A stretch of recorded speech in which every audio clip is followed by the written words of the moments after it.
Soudanaise qui n'a pas trop inquiété ses adversaires lors des phases de poule parce que cette équipe n'a pas marqué de but. L'unique but qu'ils ont eu, donc, c'était contre son camp, contre la Guinée équatoriale. Est-ce qu'aujourd'hui, cela vous rassure plus davantage, d'autant plus que votre ministre de la Défense ne sera pas là? Merci. Oui, bonjour Soda. Je pense que il y a une autre compétition qui commence et tout ça, c'est des statistiques. Donc nous, on ne va pas se baser sur ça. On sait qu'on aura en face une équipe très disciplinée, bien organisée, voilà, qu'on connaît, qu'on a déjà joué et qui a montré vraiment des bonnes choses, surtout durant les éliminatoires de la Coupe du Monde, qui a gardé la première place pendant longtemps. Et voilà, et on ne va pas du tout prendre ce match à la légère, surtout que vous le dites, notre capitaine n'est pas là. Après, maintenant, c'est le collectif. On sait qu'il est derrière, il ne sera pas sur le terrain, mais il sera toujours avec nous. Et surtout vu que l'état d'esprit qu'il y a ce groupe et aussi l'homme qu'il est, je pense que voilà, on jouera aussi pour que lui, il aura aussi l'opportunité d'être là dans les prochains tours. Il y a quelqu'un qui a déjà le micro? Une question pour Crépin.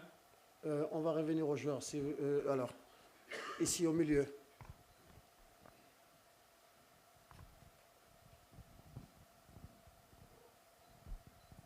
Bonjour coach, bonjour tout le monde, mes meilleurs vœux coach. Mamadou Ndiaye de la télévision Futur Média Dakar, Sénégal. C'est dans le même sillage que ma consoeur. L'absence de Koulibaly vous oblige à recomposer votre charnière défensive. Quels critères seront déterminants dans ce choix? L'expérience, la complémentarité ou la forme du moment face au Soudan? Merci. Oui, bonjour Mamadou. Je pense que je l'ai dit aux précédentes conférences de presse. Je pense que j'ai ramené 28 titulaires. Donc aujourd'hui, c'est sûr, on perd Koulibaly, mais il y en a d'autres qui sont là.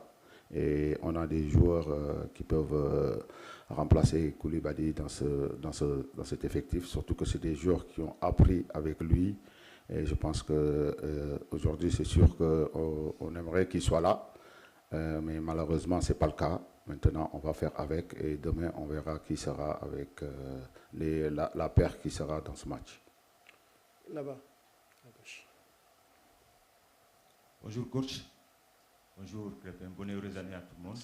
Alors moi j'ai une question. Ma question au coach est liée au match précédent. C'est un petit flashback sur le match que je vais faire en parlant du match de demain. C'est-à-dire que ce match, vous avez apporté 5 changements pour ce match, le dernier match, qui n'a pas forcément répondu aux attentes. Vous avez eu écho de tout ce qui s'est passé, des critiques, etc.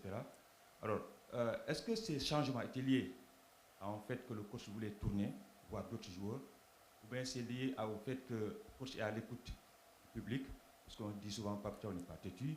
Est-ce que c'est parce qu'il a eu la clameur du public qu'il a apporté ces changements, ou alors c'était un besoin de revue d'effectifs? Bon, je savais que cette question allait être arrivée, ça c'est sûr et certain. Mais après, bon, je dirais peut-être que c'est ma façon de manager. Si je pense à quelque chose et quelqu'un me le dit, je fais comme si c'était lui. Donc c'est ça, je pense que j'avais pensé à tourner et donc ça tombait, donc c'est bien. On a eu le même avis, ça veut dire que aussi notre public connaît bien le football. Là-bas, derrière au fond. Bonjour coach, c'est Ibrahima du média Saint-Top Team. Alors coach, lors du dernier match, autour du penalty, il y a eu une scène assez cocasse. Alors, pour éviter ce genre de situation, est-ce que la hiérarchie autour du tireur est bien définie pour les prochains matchs? Merci. Oui, c'est vrai, Ibrahima. Bonjour déjà. Et je pense que les tireurs étaient déjà sortis. Donc voilà, après ça tombait que bon, c'était des choses qui peuvent arriver. Après, c'est le premier qui se sentait qu'il a pris. Et après, j'ai beaucoup aimé. Ils ont discuté, ils ont trouvé la raison et aussi ils ont laissé le shérif tirer. Franck.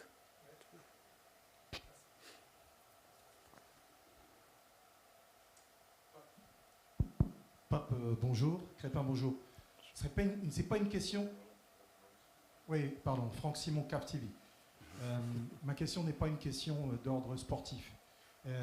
C'est une question de contexte qui concerne votre adversaire.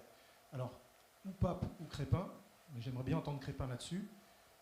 L'équipe du Soudan, c'est une équipe de joueurs en exil, puisque depuis 2 ans et demi, il y a un conflit à l'intérieur du pays. C'est quand même pas simple de jouer comme ça, loin de chez soi, loin de ses familles. Est-ce que vous avez conscience de tout cela, de ce que ça peut représenter pour eux d'être permanemment en exil, de jouer loin de leur base?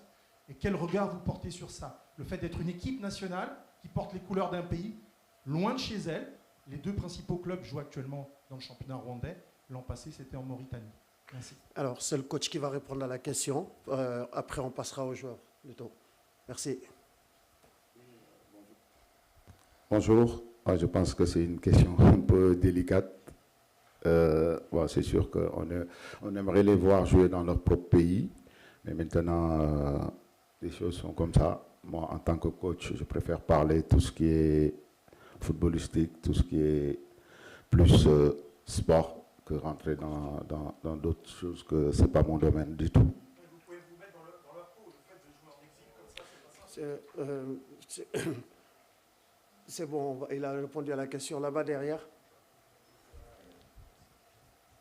Bonjour, Ndiasse Sam de RFI. Ma question est pour Crépin. Non, on n'est pas encore passé aux joueurs. Je vous ai bien demandé si c'était le coach. Bon, c'est le moment de partir. Si c'est Crépin, on commencera par Babacar Daofaye. On va aller aux joueurs maintenant.